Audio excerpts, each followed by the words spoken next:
Good morning, every student. Myself, Dr. Jyoti Arora, GSSS Akras NU, PGT chemistry. आपका इस हरियाणा के Edusat programme में सभी बच्चों का स्वागत है। आशा करती हूँ आप अच्छे से पढ़ रहे होंगे, अच्छे से समझ रहे होंगे।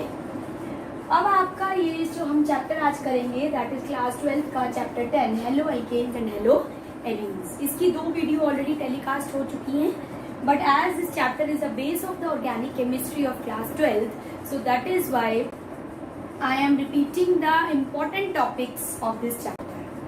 So first of all we will take the name reactions of this chapter, which are 3 main name reactions which are in this chapter. First we will discuss about the Sandmeyer reaction.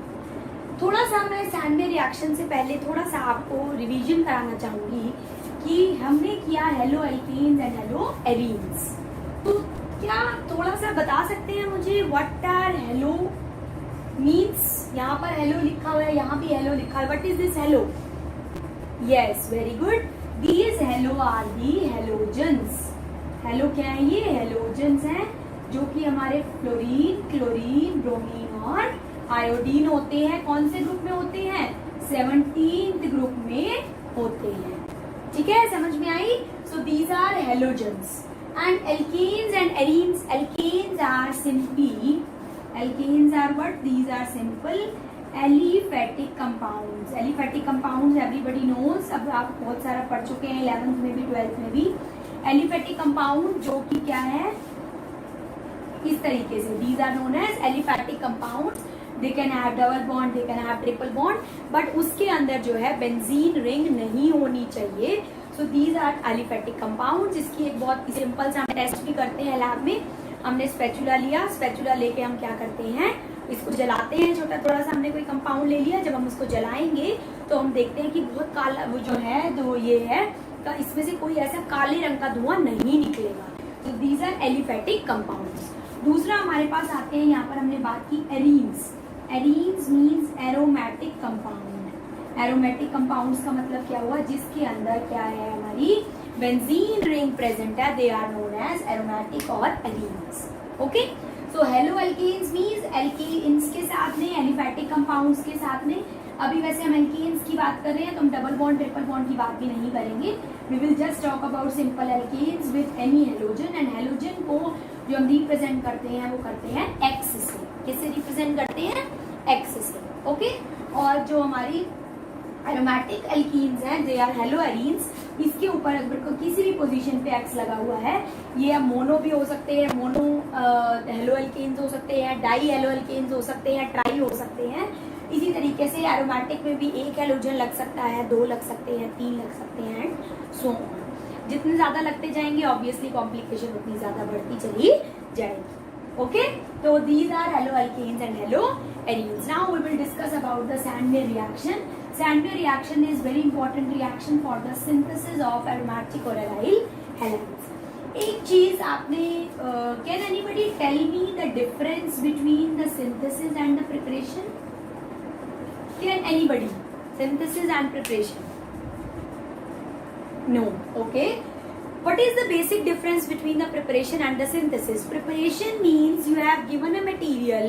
जैसे आपने एक सब्जी बनानी है, आपको दे दिया गया 1 चम्मच सब्जी, 1 चम्मच नमक डाल दो, आधी चम्मच आपने सूखी धनिया डाल दी, छोटा सा चुटकी भर क्योंकि आपको डाल के दे दिया गया, इतना गरम मसाला डाल दो, इतने वो डाल दो, इसके अंदर मिर्च डाल दो, लाल मिर्च डाल दो। ये सब्जी है, ये आपने सब कुछ पहले मिक्स करना है और उसके बाद इसको हिला के थोड़ी देर के लिए रख देना है। हाफ एन आवर के बाद ये सब्जी बंद कर देनी है। So you have given all the instructions to make a vegetable. Similarly preparation के अंदर you have given all the materials weight wise. Means 1 gram आपने ये ले लिया, 2 ग्राम ये ले लिया, इसको इतने पानी में 10 ग्राम में मिक्स कर दिया, उन दोनों को ठंडा कर लिया, इतने देर तक ठंडा करना है, उनको मिक्स कर दिया, आपके पास कुछ नया सा सॉल्ट बन के आ जाएगा, that is your compound. This is what the preparation is. You have given all the material with all the quantities. Okay, but what the synthesis is the hit and trial. Means you have tried with this amine, now you will try with this, may be possible आपने यहाँ पर कोई CH3 group लगा दिया, may be possible आपने यहाँ पर कोई ब्रोमीन ग्रुप लगा दिया, मे बी पॉसिबल आपने यहाँ NO2 ग्रुप लगा दिया.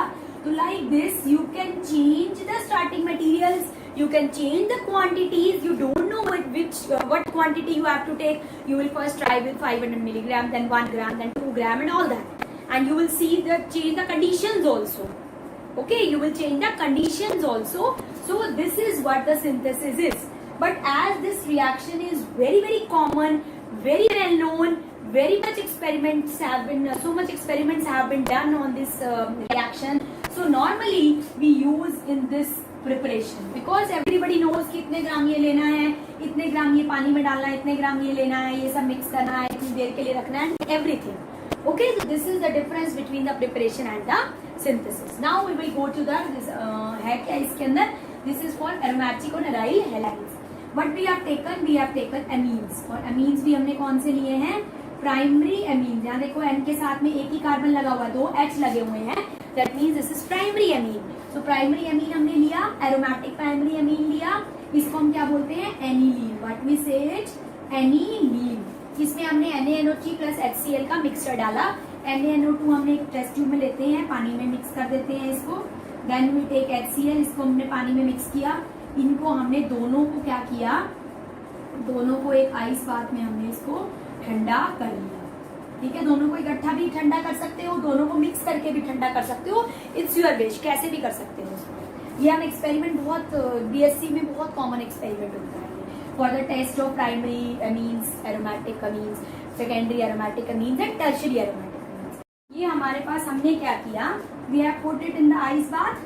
Then what we did is, हमने यहाँ पर ये जो हमारा प्राइमरी, तो जब हमने क्या किया, इसमें NaNO2 प्लस HCl का जो मिक्सचर था उसको हमने इसमें पोर कर दिया and we get the diazonium salt N2 plus Cl minus. Okay, उसके बाद फिर हम इसके अंदर वही है कि और एक्सपेरिमेंट करके then we get the dye test and beta naphthol का मिक्सचर डालते हैं. नाउ व्हाट वी डिड, इसके बाद हमारे पास क्या है कि हमने क्या करना है, CuCl और HCl का मिक्सचर लिया, इसके अंदर 60 डिग्री सेल्सियस पे हमने इसको हीट किया and we get chlorobenzene, that is aromatic halide मिल गया हमें. When we add CuBr, obviously जब हमें Br का सॉल्ट चाहिए, Br चाहिए, ब्रोमोबेंजीन चाहिए, we use some salt of bromine. When we need the chlorobenzene, we need some salt of Cl. When we need iodobenzene, we need some salt of iodine. तो हमने यहाँ पर CuCl HCl डाला तो we get chlorobenzene. यहाँ हमने CuBr और HBr डाला, we get bromobenzene. यहाँ पर हमने Ki डाला क्योंकि ये जो आइडोबेंजीन है जल्दी बन जाता है, इसमें COI की जरूरत नहीं पड़ती है. So we get iodobenzene. So this is the reaction which is Sandner reaction, which is very very important for the synthesis of chlorobenzene, bromobenzene and the iodobenzene. Okay, now we will continue with the reaction, two more name reactions, that is Finkelstein and the Swart reaction. Finkelstein and the Swart reactions are basically halogen exchange reaction. हम एक alkyl halide लेते हैं, हमें दूसरा alkyl halide मिलता है. Finkelstein में भी यही है और स्वार्ट में भी यही है. ठीक है, we take one alkyl halide, we will get other alkyl halide. अब हैलाइड कोई भी हो सकता है, हमने क्लोरीन लिया उससे ब्रोमीन बन जाएगा, क्लोरीन लिया उससे आयोडीन बन जाएगा. We will see in the next slide that what we get in the Finkelstein and what we get in the Swart reaction. Okay, we will do the second reaction, name reaction of this chapter, that is Finkelstein reaction. Finkelstein reaction क्या होती है? It is used for the synthesis of alkyl iodides, not for aryl. This is only for the aliphatic iodides, not for the fluorides, not for the bromides, not for the fluorides. So this is only used for the alkyl iodides. जैसे कि हमने लिया RX और start कहाँ से करते हैं, यहाँ से हमने एल्काइल आयोडाइड बन रहा है. कैसे बन रहा है, we will take one alkyl halide जिसके अंदर ऑब्वियसली अब हमें आयोडाइड बनाना है, तो आयोडाइड तो यहाँ पर नहीं लेंगे, फ्लोराइड लेंगे, क्लोराइड लेंगे या ब्रोमाइड लेंगे. तो जो फ्लोराइड होता है normally it is very very reactive. ठीक है, it is very very reactive, तो इसीलिए हम इसको यूज नहीं करते हैं for the synthesis purpose, preparation के लिए. So we will take the chloride and the bromide. R can be any alkyl. R can be any alkyl. CH3 है, C2H5 है, alkyl. ये हमारे पास क्या होते हैं, एल्केन्स होते हैं ना, methane, propane, butane, pentane and all that. उनका हमने क्या लेना है, हैलाइड डेरिवेटिव लेना है। Cl क्लोरीन ले सकते हो या ब्रोमाइड डेरिवेटिव ले सकते हो। अब आयोडाइड चाहिए तो आयोडीन का कोई साल्ट हम लेंगे, तो Na हमने लिया, sodium iodide we will take and then we will form the alkyl iodide plus में NaX। So this is the simple synthesis of the reaction, this chemical steam reaction. Next हमारे पास आती है sword reaction.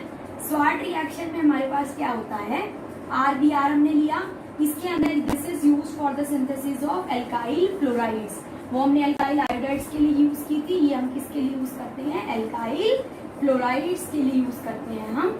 First we have taken the alkyl bromide, कोई भी वही alkyl हम ले सकते हैं, प्लस AgF लो, या आपने क्लोरीन का कोई भी मेटालिक क्लोराइड यूज कर सकते हैं, AgF, Ag2F2, COF2 and all that, and simply with the reaction of these two we will get alkyl chlorides and AgBr obviously बाहर मेरा निकल जाएगा। So these are two main reactions and one we have done the secondary reaction. So these are three important main reactions in the chapter of haloalkanes and haloalkenes. Now we will start with the addition to alkenes। हम किस तरीके से जो है alkenes का hello जो हमारे पास वो है HX, HBr है, HCl है, वो किस तरीके से ऐड होते हैं। That means we will start with the Markovnikov's and anti-Markovnikov's rule, which is very very important in the organic chemistry. Okay, we will start with the Markovnikov's and anti-Markovnikov's rule. We will start with the Markovnikov's and the anti-Markovnikov's rule. Markovnikov's and anti-Markovnikov. What Markovnikov's rule say? Markovnikov's rule says कि अगर हमारे पास we have an alkene, ठीक है, और हमारे पास कोई इस तरीके का कंपाउंड है जिसके अंदर प्लस और माइनस, ऑब्वियसली आयनिक टाइप का हमारे पास ये कंपाउंड है, तो अब ये जो HX है इसके अंदर से H एक जगह पे जाएगा, X एक जगह पे जाएगा ना। अब जब हमें इसकी रिएक्शन करनी है HX की, so what we get from alkene, we will get halo alkanes. What we get halo alkanes, so we will get halo alkanes from alkenes also. But the rule is, Markovnikov's rule यहाँ पर हमारा play करता है part. Markovnikov's rule कहता है कि poor gets the poorer, poor gets the poorer and poor is with respect to the hydrogen atom। means अब यहाँ पर अगर हम देखें तो या तो ये बॉन्ड इधर शिफ्ट होगा या ये बॉन्ड इधर शिफ्ट होगा, हो सकता है कहीं भी शिफ्ट हो सकता है। तो एक कार्बन के ऊपर प्लस चार्ज आएगा, एक कार्बन के ऊपर माइनस चार्ज आएगा, तो जिस पे प्लस चार्ज आएगा तो ऑब्वियसली उसके ऊपर वो कौन सा सेंटर बन गया, प्लस चार्ज वाला, इलेक्ट्रोफिलिक सेंटर। प्लस चार्ज वाले को हमेशा क्या बोलते हैं, electrophilic centre means electron loving. जो भी प्लस चार्ज का होगा वो नेगेटिव चार्ज वाले को अट्रैक्ट करेगा ना अपनी तरफ। ये तो सब बच्चों को पता है कि negative and positive always attracts each other. Okay, तो जब हमारे पास एक इलेक्ट्रोफिलिक सेंटर बनेगा तो यहाँ पर कौन आएगा, न्यूक्लियोफाइल आएगा हमारे पास, कोई ना कोई नेगेटिवली चार्ज, कोई हमारे पास स्पीशीज आएगी and negatively charge species are called nucleophiles. तो अब इसके अंदर से तुम ये देखो कि H जो है वो तो इलेक्ट्रोफाइल का काम करेगा और जो X है वो क्या करेगा, न्यूक्लियोफाइल का काम करेगा, बिकॉज X जो है halogens are electronegative in nature, halogens are electronegative in nature. तो इसका मतलब जो हमारे पास इलेक्ट्रोफिलिक सेंटर बनेगा उस पे तो जाएगा X, और जो हमारे पास न्यूक्लियोफिलिक सेंटर बनेगा उस पे हमारे पास क्या जाएगा, इलेक्ट्रोफाइल जाएगा, दैट मीन्स H प्लस जाएगा। अब ये जो बॉन्ड की शिफ्टिंग है ये कैसे हो गई, इसका कैसे करें हम, ये तो कोई बड़ी थोड़ी सी मुश्किल चीज है। इसमें तो कोई मुश्किल चीज नहीं है, because this is a symmetrical molecule. आप इसको इस तरीके से देखेंगे तो दिस यहाँ पर जो भी आपके ग्रुप्स है वहां यहाँ पर भी वही वाले ग्रुप्स है, तो जितनी इसके ऊपर इलेक्ट्रॉन डेंसिटी है उतनी ही इस वाले ग्रुप पे इलेक्ट्रॉन डेंसिटी है।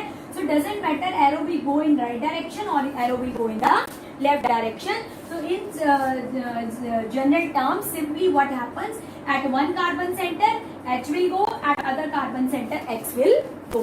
So this can go via this also, यहाँ पर X आ सकता है आपका, यहाँ पर H आ सकता है, no issues। But the problem arises when we have unsymmetrical alkenes. What we have is unsymmetrical alkene. Now what are unsymmetrical alkenes? जिसमें अगर आप इस तरीके से with respect to double bond देखोगे तो इधर कुछ ग्रुप मिलेंगे आपको, इधर कुछ ग्रुप मिलेंगे. तो इसका मतलब क्या हुआ कि ये वाला जो ग्रुप है इस पे इलेक्ट्रॉन डेंसिटी डिफरेंट है और इस ग्रुप पे जो है इस वाले कार्बन पे ये वाला जो कार्बन है इस पे इलेक्ट्रॉन डेंसिटी डिफरेंट है because we have a group attach CH3 which has plus I effect. Electron releasing effect होता है इसका. तो इसका मतलब इलेक्ट्रॉन रिलीजिंग इफेक्ट है तो डेफिनेटली इसके ऊपर कुछ ना कुछ दिक्कत है. इसके ऊपर कुछ और इलेक्ट्रॉन डेंसिटी है, इसके ऊपर कुछ और इलेक्ट्रॉन डेंसिटी है.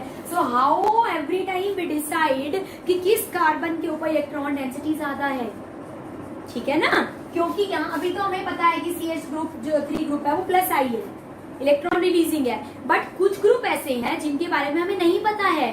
या अगर यहाँ पर CH3 की जगह CH2 CH3 हो या और लंबी चेन आ जाए CH2 CH2 CH3 आ जाए तो we can not predict exactly that which group has more plus I effect, which group has less plus I effect. तो यहाँ पर अगर हमने लगा दिया CH3, यहाँ पर मैंने CH2 CH3 लगा दिया तो इतना हम अच्छे से डिसाइड नहीं कर पाएंगे कि इलेक्ट्रॉन डेंसिटी किस कार्बन पे ज्यादा है और ये जो एरो है ये इधर शिफ्ट होना चाहिए या इधर शिफ्ट होना चाहिए. So for this purpose scientist जो थे उन्होंने एक रूल निकाला that is Markovnikov's and anti Markovnikov's rule. ये रूल जो है ऐसा नहीं है कि अपने आप रूल निकाल दिए. ये रूल्स भी जो है इंटरमीडिएट्स की स्टेबिलिटी के अकॉर्डिंग निकाले जाते हैं. लाइक इसके अंदर हाइपर कॉन्जुगेशन को भी ध्यान में रखा जाता है. इसके अंदर स्टेबिलिटी ऑफ इंटरमीडिएट कार्बोकेटाइन बन रहे हैं, चाहे कार्बेनाइन बन रहे हैं, प्राइमरी बन रहे हैं, सेकेंडरी बन रहे हैं, टर्शरी बन रहे हैं, उनकी स्टेबिलिटी को भी ध्यान में रखा जाता है. Then they arise to the main conclusion. So the conclusion was that अभी 12th में तो इतना ही है. जब जैसे जैसे बड़ी क्लासेस में या एंट्रेंस की आप तैयारी करेंगे in that you will study about that how Markovnikov's rule play, how Markovnikov's rule come into the picture. ठीक है, उल्टा भी चलेंगे उसके अंदर. बट अभी हमें एक रूल समझना है that which states that poor gets the poorer.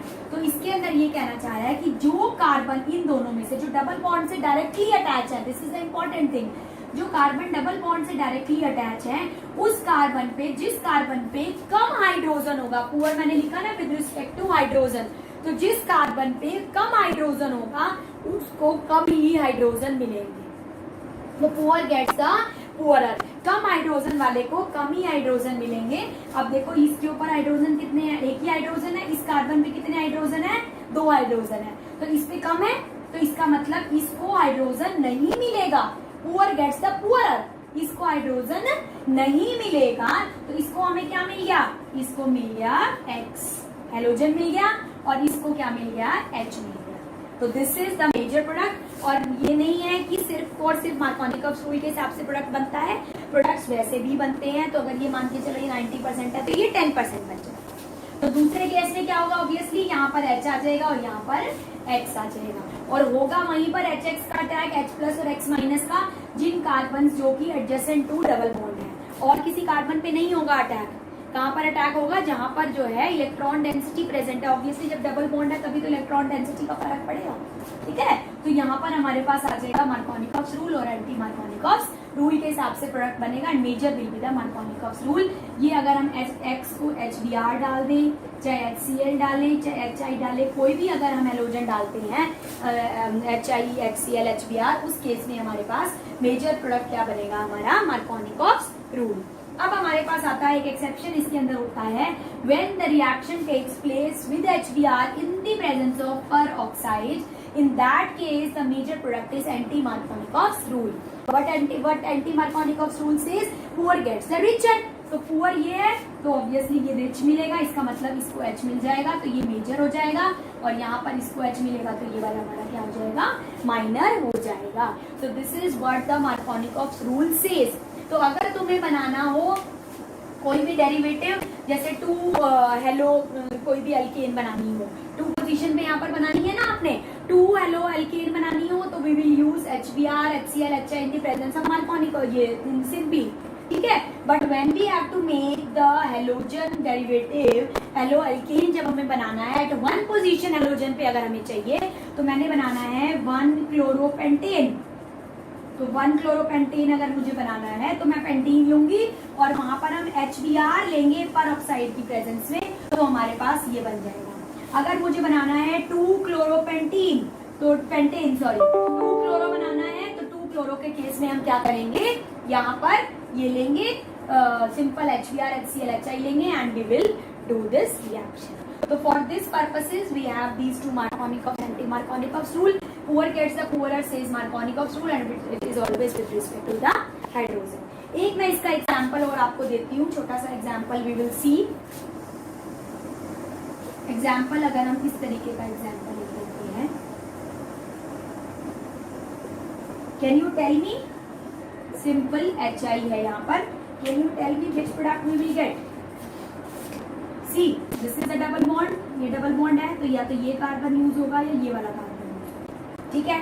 अब इस कार्बन पे देखो यहाँ पर CH3 है, इस पे कोई H नहीं है एज सच, इस कार्बन पे एक H है ना, तो इसका मतलब this is richer and this is poor, this carbon is poor, तो पुअर गेट्स द पुअरर, तो इसका मतलब यहाँ पर क्या आएगा, पुअर में पुअर मिलेगा, तो यहाँ आई आएगा या यहाँ आई आएगा, yes at 1 carbon this I will be there. तो यहाँ पर हमारे पास जो बन जाएगा दिस विल बी ये CH3, ये I और ये H और H, this will be the major product which we will get according to the Markovnikov's rule, ठीक है।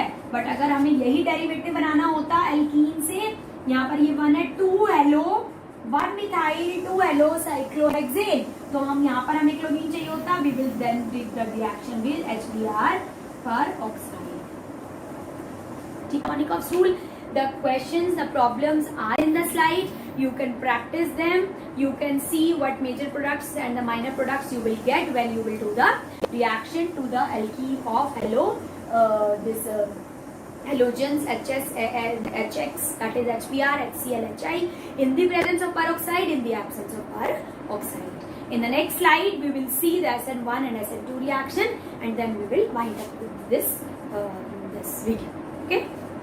Last is SN1 and SN2 reactions. In the last videos we have already done about the detailed mechanism and the detailed study of SN1 and SN2 reactions. What is SN1? There's nucleophilic, unimolecular, nucleophilic, bimolecular. किसमें rate determining step क्या होता है? Slow is the rate determining step. क्यों slow जो है वो rate determining step होता है? Slow step. All that discussion you have already done in the last video. Now we will again, but this is important as, so the important points, the main points I am discussing again to revise the things and some new things I am including. So please, first of all, we will revise what are SN1 and SN2 reactions.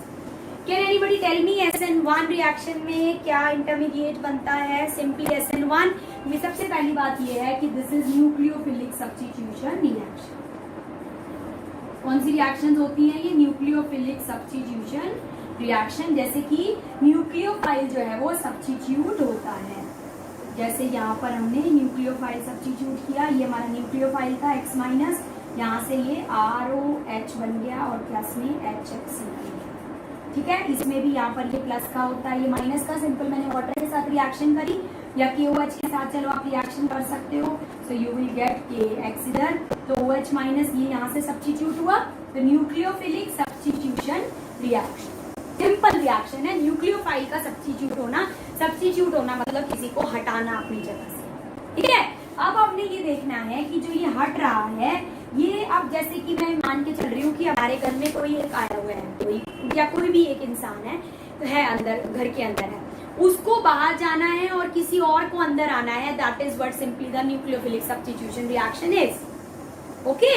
किसी को बाहर जाना है और एक को इंसान को अंदर आना है उसकी जगह पे, that is what nucleophilic substitution reaction is. Now the point is there are 2 methods of going out and coming in. एक ये हो सकता है कि जो अंदर वाला इंसान है वो आराम से बाहर निकल जाए पहले, ठीक है, आराम से बाहर निकल गया, तब दूसरा इंसान अंदर आए, दैट इज वन थिंग। दूसरी प्रोबेबिलिटी ये हो सकती है कि जिस टाइम पे वो इंसान बाहर निकल रहा है उसी टाइम पे दूसरा इंसान भी अंदर आ जाए, मीन्स वो गेट पे उनकी मुलाकात हो जाए, गेट पे वो एक दूसरे से मिल जाए। ठीक है, तो यही दो डिफरेंस है, यही मेन डिफरेंस है SN1 एंड SN2 रिएक्शन में। What happens is SN1 reaction में जैसे मैंने तुम्हें पहला वाला केस बताया कि जो एक न्यूक्लियोफाइल है, एक इंसान ने बाहर निकलना है, वो आराम से बाहर निकल जाएगा। तो what happen is यहाँ पर हमारे पास RX है, इसने क्या किया, हमने जब इसकी KOH के साथ रिएक्शन करी, so it simply forms R+, मतलब ये जो है X जो है वो आराम से यही इसी स्टेप में क्या निकल जाता है, बाहर निकल जाता है।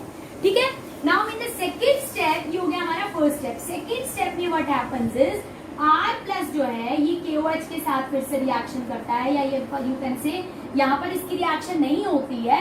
In the second step it reacts with the KOH and this ROH will form. ठीक है, तो पहले क्या हुआ, R+ बन गया, मीन्स ये जो X था ये आराम से बाहर निकल गया। तब दूसरा इंसान जो है दैट इज KOH का जो OH- है, देन इट कम्स। तो इसका मतलब इसमें जो है दो स्टेप, पहली बात तो रिएक्शन है, दो स्टेप रिएक्शन का मतलब हमारे पास क्या हुआ, इसके अंदर जो इंटरमीडिएट बन रहा है वो कार्बोकेटायन बन रहा है, और जितना स्टेबल कार्बोकेटायन होगा उतनी जल्दी रिएक्शन होगी। जितना स्टेबल कार्बोकेट, जितनी जल्दी से वो बाहर निकल जाएगा कोई भी इंसान, उतनी जल्दी ही तो दूसरा इंसान अंदर आएगा। हमारे पास नहीं है जगह, हम ये मान के चल रहे हैं, हमें सब्स्टिट्यूट करना ही करना है, दिस इज आवर कंपल्शन। ठीक है, तो अब हमारे पास क्या हुआ, ये R+ जो कार्बोकेटायन बना, जितना ज्यादा स्टेबल होगा, जितनी जल्दी वो बाहर निकलेगा, ये जो X- है उतना ज्यादा स्टेबल R+ होगा और उतनी जल्दी रिएक्शन आगे फॉरवर्ड होगी। तो R+ जो अगर हम बात करें कि कार्बोकेटायन की जो स्टेबिलिटी है वो टर्शरी की सबसे ज्यादा है। टर्शरी का मतलब हमारे पास क्या होता है, the carbon, the plus charge वाला जो कार्बन है that is attached with 3 carbon. ये वाला हमारा कार्बन है, एक कार्बन, दूसरा कार्बन, तीसरा carbon, this is known as tertiary carbon. ये हमारे पास है सेकेंडरी कार्बन, ये हमारे पास हो जाता है प्राइमरी कार्बन, जो कि सिर्फ एक ही कार्बन से अटैच है, this is primary carbon, this is secondary carbon, this is tertiary carbon, जो कि 3 कार्बन से अटैच है। तो जो टर्शरी कार्बन है उसमें ये देखो, मैंने तुम्हें पहले भी ये बात बताई है मार्कोनिकोव रूल में कि CH3 का क्या होता है, इलेक्ट्रॉन डेंसिटी देता है। तो जब ये इलेक्ट्रॉन डेंसिटी देगा तो क्या होगा, इसको, इस वाले प्लस चार्ज को क्या करेगा, ये स्टेबलाइज करेगा। इस प्लस चार्ज को क्या करेगा, ये स्टेबलाइज करेगा। तो जिसकी वजह से ये वाला जो कार्बोकेटायन है that is the most stable carbocation. Okay, next ये वाला हमारा कार्बोकेटायन स्टेबल आएगा क्योंकि इसमें 2 कार्बन है इसको स्टेबल करने के लिए, इसके प्लस चार्ज को हटाने के लिए। इसके पास हमारे पास एक ही कार्बन है प्लस चार्ज को हटाने के लिए, that is why the tertiary carbocation is more stable than secondary, then primary and then simple ये CH3X वाला, जिसमें हैलोजन डायरेक्टली अटैच है इसके पास। ठीक है, okay, understood. So this is our reactivity order. Okay, हमारे पास क्या हुआ, ये रिएक्टिविटी ऑर्डर आया। तो इस रिएक्टिविटी ऑर्डर के हिसाब से अगर हमारे पास हमने स्टार्टिंग में अल्काइल हैलाइड दिया हुआ है टर्शरी, तो वो SN1 रिएक्शन के हिसाब से रिएक्शन करेगा। अगर हमने लिया हुआ है सेकेंडरी तो वो SN1 के हिसाब से कर सकता है। टर्शरी अगर हमने प्राइमरी लिया हुआ है तो क्या होगा, तो रिएक्शन तो बहुत स्लो होगी। तो what the other procedure it will follow, we will first see. So now we will come to the SN2 reaction. तो SN2 रिएक्शन हमारे पास क्या होती है, इट इज द, अभी एग्जांपल मैं इसको डिस्कस करती हूँ, जस्ट अभी हम पहले यहाँ रिएक्टिविटी ऑर्डर तक बात कर लेते हैं।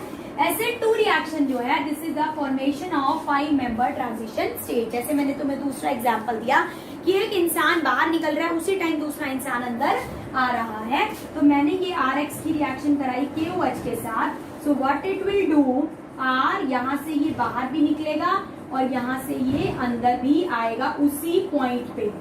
ठीक है, उसी पॉइंट पे जो है ये कंसर्टेड मैकेनिज्म हम इसको मानते हैं। उसी टाइम पे ये RX जो है वो बाहर निकलेगा, उसी टाइम पे जो है OH हमारा अंदर आएगा।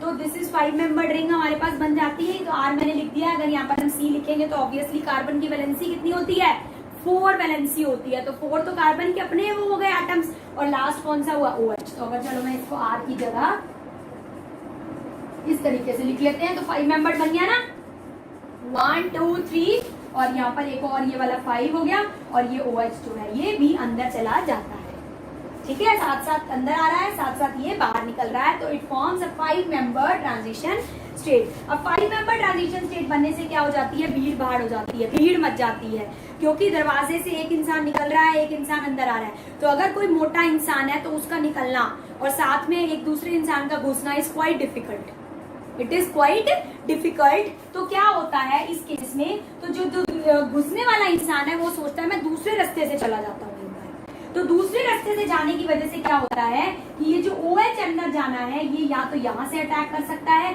अगर यहाँ से ये अगर X जो है ये बड़ा है, ये पूरा ग्रुप बड़े हैं, तो OH कहाँ से अटैक करता है, यहाँ से अटैक करने की कोशिश करता है। तो किसी केस में वो इधर से अटैक करता है, किसी केस में इधर से अटैक करता है, मतलब किसी केस में तो उसी दरवाजे से आएगा, किसी केस में वो दूसरे दरवाजे से भी आने की कोशिश करेगा, जिसकी वजह से क्या होता है कि जो इसकी कॉन्फ़िगरेशन थी, मतलब अगर इसका X जो था अप दी प्लेन था, तो यहाँ पर जो OH लगेगा वो डाउन दी प्लेन लगता है। ठीक है, अगर X ऐसे लगा हुआ था तो OH जो है वो नीचे से आएगा, तो OH जो है वो ऐसे लग जाएगा। This is known as inversion of configuration which takes place in SN2 reactions, which takes place in SN2 reactions. ठीक है, समझ में आई? तो इसमें 5 मेंबर कंसर्टेड मैकेनिज्म है, 5 मेंबर ट्रांजिशन स्टेट बन रही है, भीड़ मची हुई है, तो इसीलिए ये कोशिश करेगा, रिएक्टिविटी उसकी ज्यादा होगी, उस एल्काइल हैलाइड की ज्यादा होगी जिस केस में यहाँ पर छोटे छोटे ग्रुप लगे हुए हैं। छोटे छोटे ग्रुप का मतलब ऑब्वियसली क्या हुआ, प्राइमरी हैलाइड। छोटे ग्रुप तो H ही हो सकते हैं, और तो इससे छोटा कोई ग्रुप होता नहीं है। अगर यहाँ पर लगा हुआ है CH3 तो ऑब्वियसली उसकी रिएक्टिविटी कम, यहाँ एक और CH3 उसकी रिएक्टिविटी कम, और अगर यहाँ एक और CH3 लगा हुआ है, टर्शरी अगर बना हुआ है, तो उसकी रिएक्टिविटी मिनिमम होगी। ओके, तो in that case what it will do, it will go via SN1 mechanism, it will not go via SN2 mechanism. Okay, अब इसके अंदर ऑब्वियसली सॉल्वेंट्स का भी रोल होता है, polar solvents, non polar solvents, this you have already studied and discussed in the last video. Understood? So this is the main mechanism, which is SN2 mechanism. It goes via 5 member transition state and the reactivity order is CH3X का सबसे ज्यादा है, then primary halide का, then secondary का, and then tertiary का जो है वो reactivity order is minimum in case of SN2, because in SN2 mechanism जो living group निकल रहा है उसके साथ साथ ही जो entering group है वो add होता जा रहा है। तो इसी वजह से क्या स्टीरिक एंट्रेंस, इसको हम एग्जैक्ट वर्ड क्या यूज करते हैं, इसको हम स्टीरिक एंट्रेंस हो जाती है, जिसकी वजह से जितने छोटे ग्रुप होंगे उतनी जल्दी रिएक्शन होगी। Understood? So this in SN1 reaction, tertiary halide is the most reactive. In SN2 reaction, primary halide is the most reactive halogen halide. Understood? Now in the last thing we will do the examples. यहाँ पर अगर हम देखें इस halide और इस halide को, can you tell me which halide will undergo fast SN1 reaction? This one or this one? SN1 reaction किसकी जल्दी हो रही है, सेकेंडरी की या टर्शरी की? टर्शरी की, वेरी गुड। और प्राइमरी की सबसे कम। तो हम देखते हैं कि यहाँ पर ये जो कार्बन है, what is this, this is primary carbon, this is secondary carbon. तो किसकी SN1 फास्ट होगी? Yes, very good, SN1 reaction will be fast in the secondary halides. So इस केस में जो है रिएक्शन फास्टर होगी। Understood? In SN2 reaction, what this carbon is? Which is this carbon? This carbon is primary carbon. And this carbon, ये देखो ये वाला carbon, carbon हमें कौन सा देखना है? जिसके साथ में हेलोजन लगा हुआ है। कौन सा देखना है? जिसके साथ में हेलोजन लगा हुआ है। तो यहाँ पर हेलोजन लगा हुआ है इस कार्बन के साथ, तो ये कार्बन देखो एक CH3 ग्रुप लगा हुआ है, so this is secondary halogen. तो सेकेंडरी अगर हेलाइड है तो कौन सी SN2 किस में फास्ट होगी, प्राइमरी में या सेकेंडरी में? Yes, very good. तो प्राइमरी हेलाइड्स के अंदर SN1 रिएक्शन फास्ट होगी। So in this case the reaction will be fast, and in this SN1 secondary halides के अंदर रिएक्शन फास्ट होगी। So in this way we can easily predict the reactivity, the reaction which is given to you, that by which mechanism it will go, whether SN1 or SN2 reaction.